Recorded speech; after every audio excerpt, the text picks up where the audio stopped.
Digital హైవేగా రూపుదిద్దుకుంటున్న Hyderabad to Bengaluru హైవేలో అటు Microsoft data centre కి, ఇటు పోల్పల్లి సెట్స్, అటు ఇంటర్నేషనల్ ఎయిర్పోర్ట్ కి, ఇటు రీజనల్ రింగ్ రోడ్ కి చేరువలో ఉన్న బాలానగర్ హైటెక్ పార్క్ లో ఇన్వెస్ట్ చేయండి.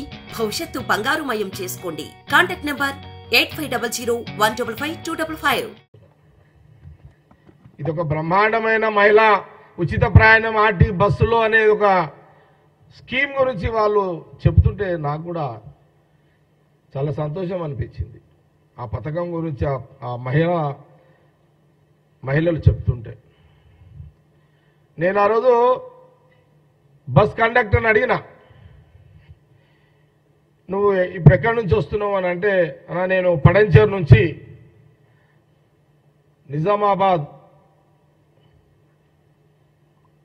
ఆ జిల్లాకు నేను అక్కడికి వెళ్తున్నా, రోజుకి ఎన్ని ట్రిప్పులు కొడతావంటే 2 ట్రిప్పులు కొడతానని అడుగుతాను. అప్ అండ్ డౌన్ అంటే 4 ట్రిప్పులు. ఈ 4 అంటే పోను రాను. ఎంత టికెట్ ఎంత ఉంటుందంటే 150 రూపాయలు ఉంటుందన్న టికెట్ అన్నాడు. రోజు ఎంతమంది మహిళలు ప్రయాణం చేస్తున్నారు నీ బస్సులో?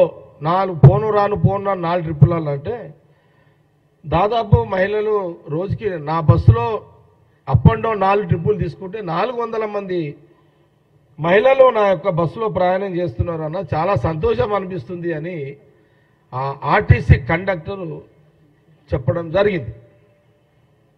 ఇది ప్రాక్టికల్. ఇది కాకపోతే కేటీఆర్ హరీష్ రావు బస్ ఎక్కరు కాబట్టి వాళ్ళకి తెలియదు. వాళ్ళంతా బెంచ్ కార్లలో తిరుగుతారు, వాళ్ళకి తెలియదు ఇదంతా. వాళ్ళంతా ఏ మధ్యలో ఎందుకే మీరు? కాబట్టి వాళ్ళు బెంచ్ కార్లలో తిరుగుతాడు కేటీఆర్ హరీష్ రావు, ఆ కుటుంబం మొత్తం బెంచులలోనే తిరుగుతారు. ఇంకా నాకు వేరే పేర్లు రావు, కార్లై. చిన్నారా నీకేమన్నా తెలిస్తే చెప్పు నాకు. ఆర్డీ బీడీ గీడీలు అన్నీ ఇట్లా తిరుగుతారు వాళ్ళంతా. BMW. ఎందుకంటే నేను బ్రిజా కార్లో తిరుగుతాను, నాకు ఆ పేర్లు తెలివై. నా ప్రాబ్లం అది అన్నా కదన్నా.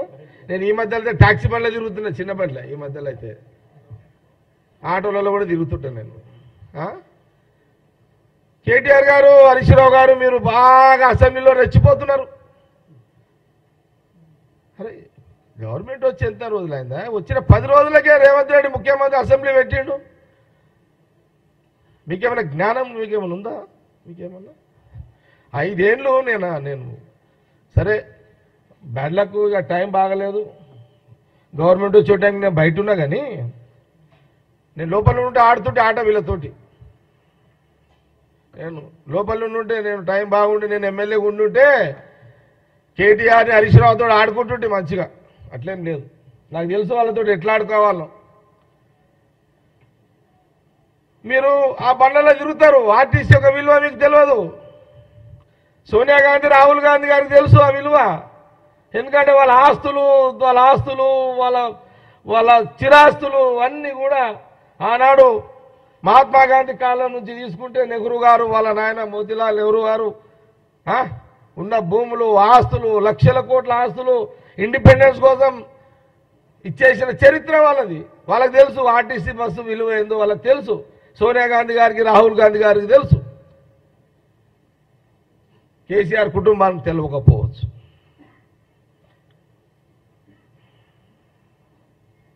పిల్లలకు తెలియకపోవచ్చు, ఎందుకంటే పిల్లలు పవర్ రాగానే రోడ్డు మీదకి వచ్చారు కాబట్టి తెలియకపోవచ్చు. ఆ విలువేందో సోనియా గాంధీ రాహుల్ గాంధీ గారు బాగా తెలుసు కాబట్టి సీఎం రేవంత్ రెడ్డి గారు స్టార్ట్ చేసారు తెల్లారే. రోజుకి 400 మంది అంటే ఇప్పుడు 25 రోజులే.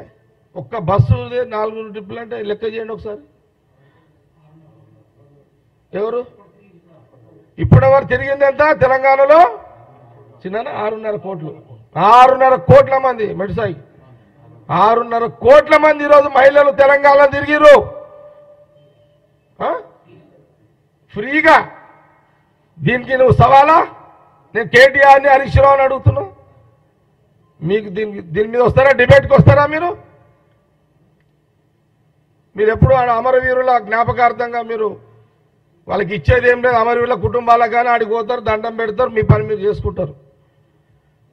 దండాలే స్తూపాలకు మీ ఆ స్తూపం కాడికి రా అసెంబ్లీ ముందు ఎప్పుడన్నా మా యూత్ కాంగ్రెస్ ఎన్ఐసి వాళ్ళు వస్తారు, వాళ్ళు చూసుకుంటారు మీ సంగతి అంతా.